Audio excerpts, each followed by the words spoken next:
There it is, Cat. We live. Back, man. We back. We live, Cat. We back. Oh We back. man, welcome back to No Excuses, man. Welcome back, man. Welcome back. Man, Cat. I don't even want to waste no time, man. Tell the good folks what to do, man.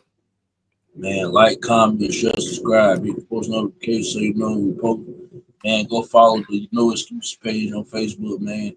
Keep running this up, man. Keep showing support, dog.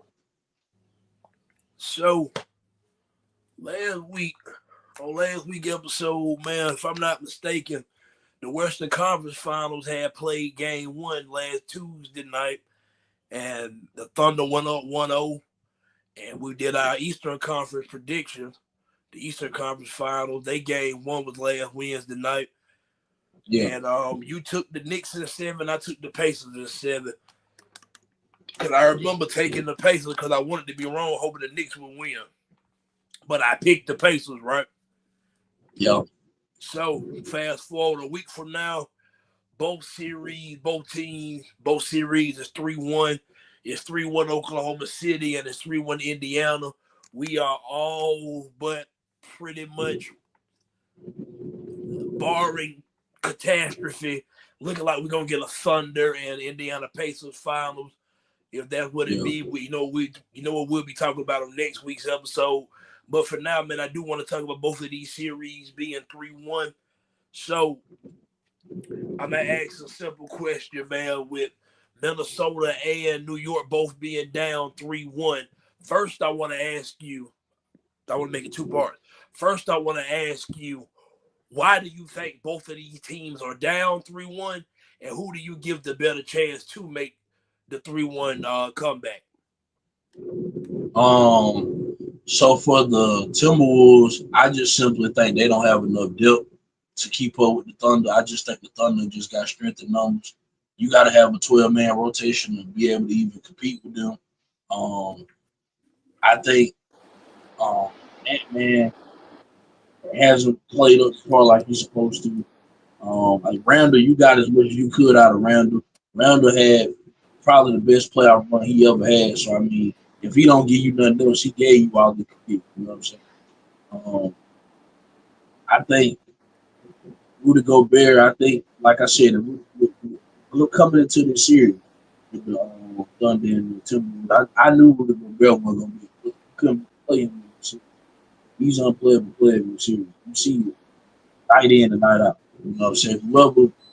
Whoever he's sticking, they take him out there to the perimeter and they just pound dribble them and shoot a three or get to the blow past them or whatever they do. Just straight up just cook him every time, they get him on the island. So I already knew he was gonna be like that in this series. I just knew that the Thunder was the overall better team. Like, you know what I'm saying? The Timberwolves got a decent team, but they missing something. They missing some pieces. You know what I'm saying? For me to say they a title contender. So this really don't shock me at all. You know what I'm saying? I had the Thunder in 5 or 6 anyway. Last week whenever we gave our predictions on the series. Yeah, so I'm not really shocked by that. With the Knicks and the Pacers, I think I underestimated the Pacers, you know what I'm saying? And I probably was too high on the Knicks at the time, you know what I'm saying? Maybe because I wanted the Knicks to actually get to the finals, you know what I'm saying? I was low-key rooting for them because the Knicks ain't been there so long, and I honestly want to see them on the big stage, and finals in Madison Square Garden would have been epic, you know what I'm saying? Like, who wouldn't want to see that? But I think the problem with New York, I don't think they had a depth either. And then Thibodeau, whatever his name is, he played his starters the whole game. You know what I'm saying? I don't think that's very smart, you know what I'm saying, to do that. I mean, by the time the fourth quarter comes, they have no legs up under them. And then Pacers coming in fresh, they got fresh legs coming in.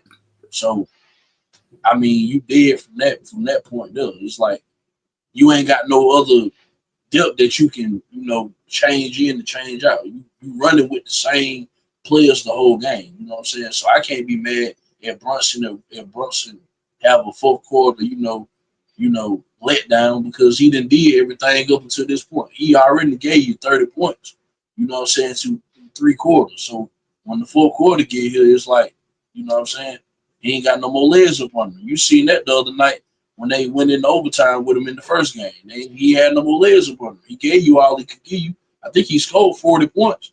So I mean, he gave you all he could give you, man.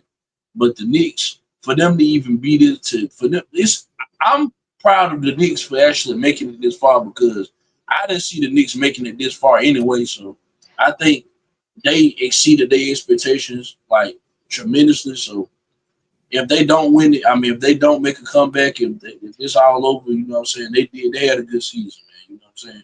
But the Pacers, just a better team. I think the Pacers just a better team. I think it's me just sleeping on the Pacers and not actually acknowledging how good they really are. Um, but yeah, man, I just think like it's a mismatch in these series. You know what I'm saying? I thought the Pacers and the Knicks would have been a better matchup than what it's showing, but it's looking like it is a mismatch for the Knicks. You know what I'm saying? So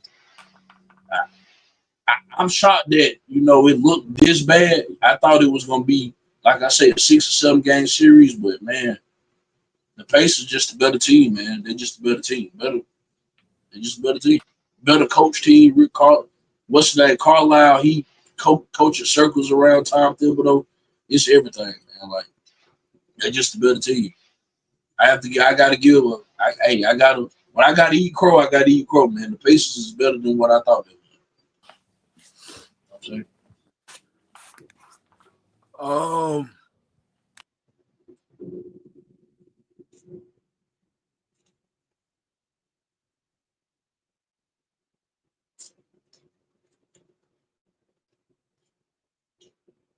I do have to be honest, man, and that is that I'll start with Minnesota. With Minnesota, what you're seeing is, I think it's a multitude of things. For one, Oklahoma City is that good. Yeah. That's number one. Oklahoma City is they look like a team that won 68 games. They're as good as advertised. That's one. Yeah. The second thing you see, Shea Gilgeous-Alexander and Anthony Edwards are not on the same level. Nah. There's a drastic gap between SGA and Ant. I'm not Yeah. sure if that's we wasn't got there really taking into consideration how good SGA is, or we maybe was putting a little too much hype on Ant. Whichever way you want to look at it, I think it could be a little bit of both. Yeah. Right? Yeah. I'm with you. Minnesota do lack the depth. I would like them to get in the offseason to go get a real deal point guard facilitator. That way Anthony Edwards ain't asked to be the primary ball handler and scorer every night. Not everybody can pull that off and be successful at it. That's not a knock to him. And Edwards is a scorer. I don't look at him as a creator for others. He need to be getting in. No, that ain't his game. So I think that's part of it. Y'all got to excuse me for this episode, man. I am a little under the weather still, but I do think that's a part of it. But the main thing for me, there is, for starters, man, and I ain't gonna lie. I will give you the credit for this. I give you the credit for this, man. And he started to make me a believer in this series, man. I undersold the importance of Chet Holmgren for Oklahoma City. Yeah. I did. I undersold the importance that Chet Holmgren brings for them defensively from a rim protecting standpoint. Him and Hartenstein is almost like having a twin towers, and his ability to stretch the floor offensively. I underestimated Chet Holmgren, man. I really did. I'm not sure if it's because I looked at his draft position and thought that he should be something different than maybe than what he actually is. But nonetheless, man, very solid player, played the role very well. draft position aside, man, I have to give credit to Chet Holmgren. He definitely make a believer out of me and showed in this series. Jalen Williams, J-Dub has been absolutely phenomenal in this series. And man, I'm just gonna tell you 6 letters, man. MVP, SGA. Yeah.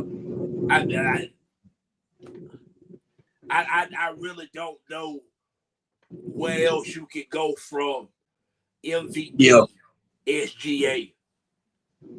Yeah, he is killing Minnesota. Yeah. They have no answer for it. It don't matter who guarded. It don't matter who guarded, man. I mean, I'm be straight up with you, man. When the dude, man, I'm telling you, he ain't discriminating. He ain't discriminating against nobody. It's ABG. Anybody get it? Yeah. Anybody can get it, man. Anybody can get it, man. So I think that's the biggest problem for the Timberwolves. For the Knicks, yes, so man, Pacers got to build a basketball team. Yeah. The Pacers got to build a basketball team. I keep hearing everybody on TV and people all over the internet talking about how the Knicks are the more talented team. I'm not sure about that. Yeah. I'm not sure. I'm not sure about that. No. If you want to say Jalen Brunson and Karl Anthony Towns is the more talented duo between Tyrese Haliburton and Pascal Siakam, cool. That's fine. Yeah. They can win a popularity contest. The better duo on the court playing together is Haliburton and Siakam. Yeah. I think we're no longer debating that. Yeah. I don't think that can continue to be debated, man. And as much as I like Jalen Brunson, I think I might be higher on Karl Anthony Towns than you are. They're both defensive liabilities. Yeah. And the Knicks have no depth. Yeah. Your two stars can't be defensive liabilities with you having no depth and you're supposed to be a serious title contender. Stop it. Stop. No doubt. That's what both of these teams lack in this year. That's why they're down 3-1, man. They don't have it's no depth. That's all I got as far as that. But I'm gonna be honest, man. I don't think it's likely that either one of them does it. But who do you think has a better chance to pull off a comeback? A better chance? A better chance. Neither one of them ain't gonna do it. Who you get a better shot to? I guess the Knicks. Because the Thunder just they're too overpowered. Like they just come on, man. The Thunder it's the reason why they won 68 games in the regular season, man. They ready. I don't see the likely chance of the Timberwolves coming back and making that a series. I just don't see it. So if it's out of them two, I would say the Knicks. I think it's over with for both teams, you know what I'm saying? But what would be a better chance, a better odds to me would be the Knicks coming back in that series with the Pacers. You know what I'm saying? I could be, like I said, I might be underestimating the Pacers, you know what I'm saying? I might, but I think, out of that, it's definitely the Knicks, you know what I'm saying? The Thunder, like I said, they ready, man. I just can't see what they can do to stop what the Thunder do, man. They too deep. They're way too deep, man. Like, I don't even think it mattered at this point if Anthony Edwards go out there and score 50 points. That's not enough to beat that team, man. And Randall, like I say, I can't knock Randall for him having these bad games because hell, he overdid what I thought he was gonna do anyway. Like I didn't think Randall was gonna be playing this good in the playoffs. Like this nigga that averaged like 23, 24 points in the playoffs, shooting like 49% from the field. Like I didn't never see in a million years Julius Randle playing this well in the playoffs. So if he don't do shit else, nigga, he didn't goddamn pass the bar I had for him. So I don't. But to be realistic, I say the Knicks. But in all honesty, I think it's over there, man. Both teams.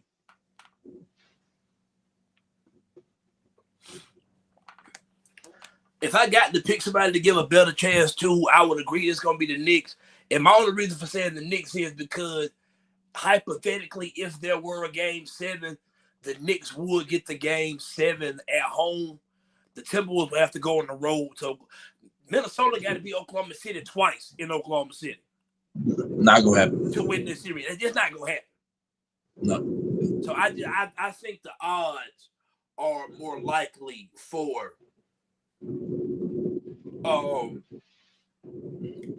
New York than Minnesota. I think both of them going home. And a lot of why the Knicks are getting done the way that they done, man, is we got a new villain, or at least he seems to be embracing this villain role in Indiana, man. I ain't gonna lie to you. A lot of folks don't fuck with it. I can get why somebody watch him and go, I do not like this light-skinned nigga. I get it. Yeah. Tyrese Haliburton, man, fat last night. What a performance. Yeah. He went 32 crazy. points, 15 assists, 10 rebounds, no turnovers. Yeah. Perfect game. That's a picture perfect game. Like, I'm sorry. I do not. You can't have that performance in the Eastern Conference Finals and we not talk about no excuses the next day. Yeah. So, I don't know if it's top 10, top 15, top 12, top 20. I'm asking you, where do you rank Tyrese Haliburton as a player right now? I got Jokic at number 1. SGA at 2. I got Luka at 3. And at 4.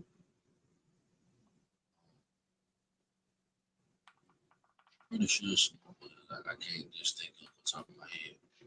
Them definitely the ones right there though. Top 10.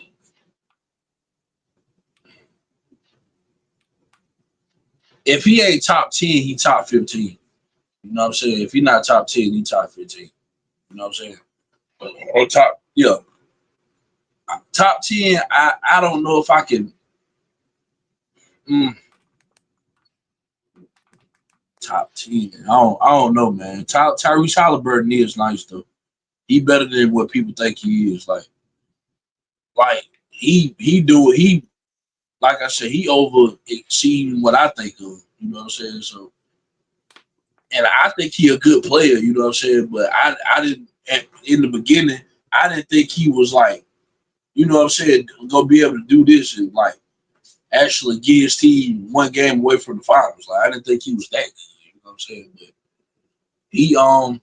he definitely doing his thing in these playoffs, man. The game he had last night was a masterclass, man. That was a masterclass of a game. You can't ask for the better out of a player to go out there, give you 32, 10, 10. That's, I mean, fuck. I mean, I like he gave you, hey, he did his thing, man. So if a person was to say right here today they think he a top 10 player, I don't think that's crazy, but I don't know if I'm just ready to say he's the top 10. I say if he's not top 10, he don't go outside the top 15 right now. I will say that. You know what I'm saying? With Jalen, who you think better, Jalen Brunson or Tyrese Haliburton? Jalen Brunson. Yeah. I'm trying to throw some players out there. Oh, don't worry. I'm finna get to it whenever I go. I'm trying to think of some more players that I can. All right, I'll tell you what, we'll do this. We'll do this. Yeah, better than the one thing about me, man. One thing about me. No, I don't think he's top 10. What I'm tired of us doing in the sports world is throwing the word superstar around like everybody is a superstar. And we throw the word elite and special and all that stuff around. Haliburton is having a great playoff run. Haliburton was on the Team USA Olympic team. Tyrese Haliburton is what I would call a underrated play. I think Tyrese Haliburton is showing people that he's better than a lot of people. I thought he was, because at some point during the season they had an article that came out where Tyrese Haliburton was called the NBA's most overrated player. Yeah. So he's proved that he ain't overrated, right? Let's do this. My problem that I had with people, like I heard Rick Bucher and Paul Pierce, and I've been hearing people just talk today and naming top 10 players. Now Haliburton's got to be in there, and I'm all for, man. We can celebrate his performance last night. We don't have to go over the edge. No. Let's do this right now. Let's do this right now today. Being a top 10 player for the criteria, just for Q, my criteria. Do I think the postseason outweighs the regular season? No doubt about it. Yeah. Everybody knows in pro football, pro basketball, pro baseball, the regular season where you make your money at, the postseason where legacies get made. We know that. Yeah. We know that already. You know that just by watching sports, right? The postseason is where reputations are made. So I put more account into the postseason. Right now, he ain't better than Nikola Jokic. No. He's not better than the reigning MVP, Shai Gilgeous-Alexander. No. I'm not taking him over Giannis. No. I'm not taking him over Luka. No. I can't put him in front of Jason Tatum. No. I can't put him in front of Ant Edwards. No. I can't put him in front of Steph Curry. No. I can't put him in front of LeBron James. No. If he's healthy, which is that's rare. If he's healthy, I can't put him in front of Kawhi Leonard or Joel Embiid. Yeah. Niggas knock Embiid, and I get it, because Embiid is hurt all the time, and he ain't had the best playoff success. And Haliburton has been to 2 back-to-back Eastern Conference Finals. Embiid ain't never been in there. With that being said, I just think Joel Embiid a better basketball player. There's no disrespect to Tyrese Haliburton. Yeah. We at 10 already. Yeah. I'm watching this series. His team is beating his other players' team. I'm probably still taking Jalen Brunson. Yeah. Yeah. That's why I say I can't say he's top 10. I like, just for me, I think whenever people start naming shit like top 10s, they try to get away from the fact that only 10 people can go in the top 10. Yeah. Like, you don't have to be top 10 for us to consider you a damn good player. A damn good player. Right now, I consider Tyrese Haliburton to be a damn good player. That's having a hell of a stretch right now. Is he a superstar? No, he's a rising star. And if this continues for a couple of years, this young man might be on the verge of becoming. We might be watching Tyrese Haliburton become a superstar right now before our very eyes. Yeah. I'm not ready to call him a superstar right now today. Right now, like I'm saying, health included. I can't take him over Anthony Davis. No. No. We had like 13, 14 players. That's off top of the dome. Yeah. Like, that's not me sitting back trying to think of this guy that played for this team. That's just top of the head. Yeah. So, if I'm just saying I'm pumping the brakes on the superstar top 10 stuff, I do like the little nickname I've been seeing floating around, Haliburton. I think that shit hard, I ain't gonna lie to you. I might be finna start calling this nigga Haliburton, I ain't gonna lie. But yeah, I ain't superstar. So yeah. Not saying that I can't get there. I'm just, if that party has started, fine. I'm gonna be late arriving. Yeah. That's all I'm saying. But either way it go, man, I do think, because I'm already seeing people talking about the rates gonna be low and it like that. Nigga, why the fuck you about? You not gonna get cut no revenue check. Why do you care about what the rates gonna be? But exactly. You ever see when folks say that shit? Oh man, the rates are gonna be low, man. Who wants to watch Indiana and Oklahoma City play in the finals? Nigga, if the Lakers and the Celtics play in the finals and the rates are all-time high, what revenue check you finna get cut? What they gotta do with you? Nothing. You ain't get no money, nigga. Either watch it or don't watch it here. Either watch or don't watch, man. But nigga, miss me with your ratings complaining. Yeah. But so that's all I got on Haliburton, man. I think he a dog. Man. I really do. I can't put him in the top 10 just yet. I just not quite. I do think he's coming. He is on his way to it. I ain't got him there yet, but I still got certain guys that I'm just taking over. But right now, let me go lie to you. Right now, he could be vying to take Jalen Brunson's spot. Yeah. And fan, I like Jalen Brunson. Yeah. right now, I would still go with Brunson because I think it's more of just a preference style thing for me. And plus, I think the Knicks coach is a fucking idiot. I do. But yeah, that's just the way that I view things. That's why I don't care for NBA coaching any damn way. You sit up here playing your players 40 minutes a fucking game, and then Eastern Conference Finals, whenever you start guard ain't got no more goddamn legs left in them, you wonder why you keep running out of gas in the second half. But that's just me. Yeah, I get what you're saying. You know, that's just me. But moving on, man. That's all I got for NBA playoff talk right now, man. Last subject of the day, man. Last subject of the day. Unless you got something else you're going to throw at me real quick. Some stupid shit that we had go on last year during my favorite time of year, college football season. In fact, if I'm not mistaken, I think that's your favorite time of year as well. Oh, hell yeah. You know, some stupid shit that we had take place whenever they had all the auto bids and the 4 conference champions had to have the first round buys and the 4 highest ranked conference champion, whatever this bullshit that we had going on, which I thought was extremely fucking stupid. I'm glad everybody can see how stupid it was now. They're switching to a straight seeding, which means, in case for the people that don't know, straight seeding is going to mean last year at the end, the top 4 teams ranked were Oregon was 1. I want to say Georgia was 2. Texas was 3, and Penn State was 4.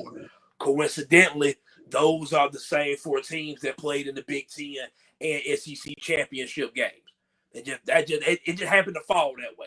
That happened, right? Yeah.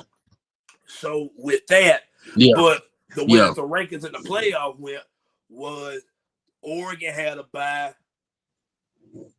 Georgia had a bye. Arizona State had a bye. Boise State had a bye because Arizona State won the Big 12 and Boise State was the Group of 5 champion. They won the Mountain West.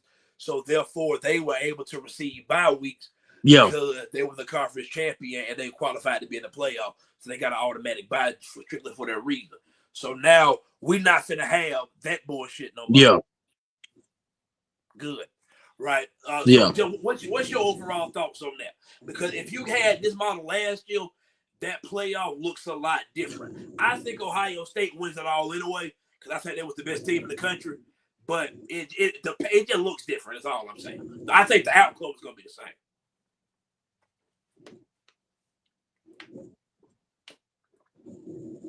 Yeah. What's your thoughts? Honestly, man, I like it because, like to touch on what you say, the ones that deserve the bye week, deserve like Ohio State or somebody like that, they deserve it. You know what I'm saying? To have a bye week, or the top seeds, not just Ohio State, just the top seeded, like if like the model you just said. What does model you just? I mean the teams you just said. Texas. Who else? The top 4 last year would have been Oregon, Georgia, Texas, and Penn State. Yeah, them teams right there deserve it. You know what I'm saying? Because they the top 4 best teams. So I mean, yeah, they deserve to have the bye week. You know what I'm saying, before they play. But like teams like no knock to like Boise State and all them teams like that, or Arizona State, and no knock to them. You know, it's an accomplishment of them getting there.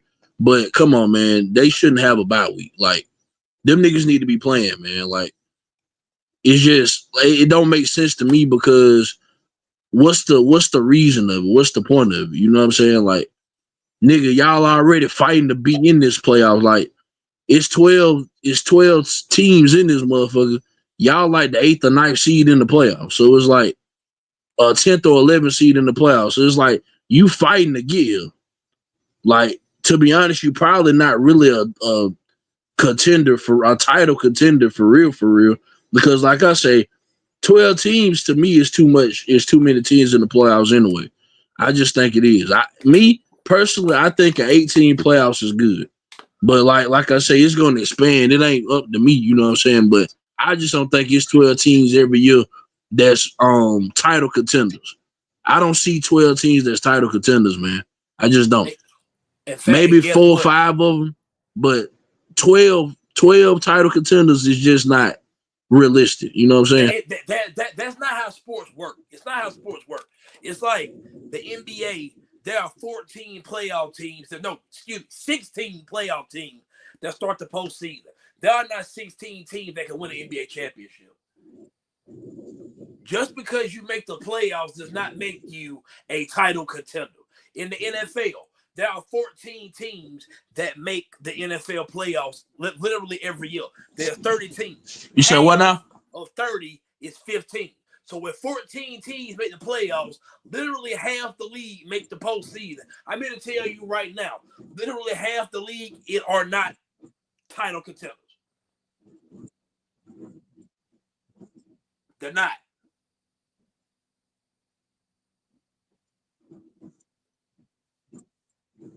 Like, I don't.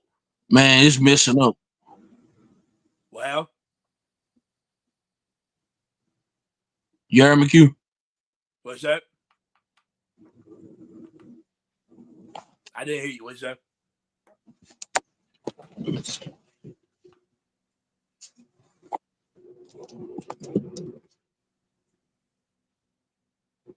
Okay, you still there?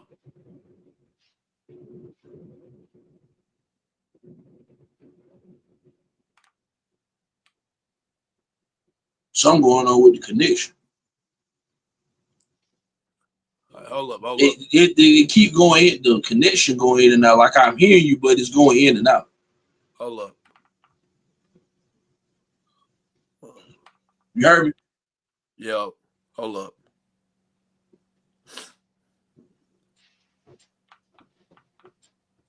Now, what you were saying? I was saying that. I know I heard you say something about the got 14 playoff teams every year. And it's only 30 teams in the league, so half the league make the playoff. And it just ain't that many true title contenders in these sports every year. That's all I'm saying. Oh, man. I believe we have lost Cat for the episode. And I'm going to be honest, man, that's really all we have for this episode anyway, man. This was going to be short this week. Yeah. So, man, we do appreciate that's why I say, man, like. What's that? Okay. We have some technical difficulties on this week's episode for whatever reason, but that's gonna pretty much be the end of it anyway, man. Be sure y'all like, comment, share, subscribe to No Excuses, man. I said I get what you're saying with the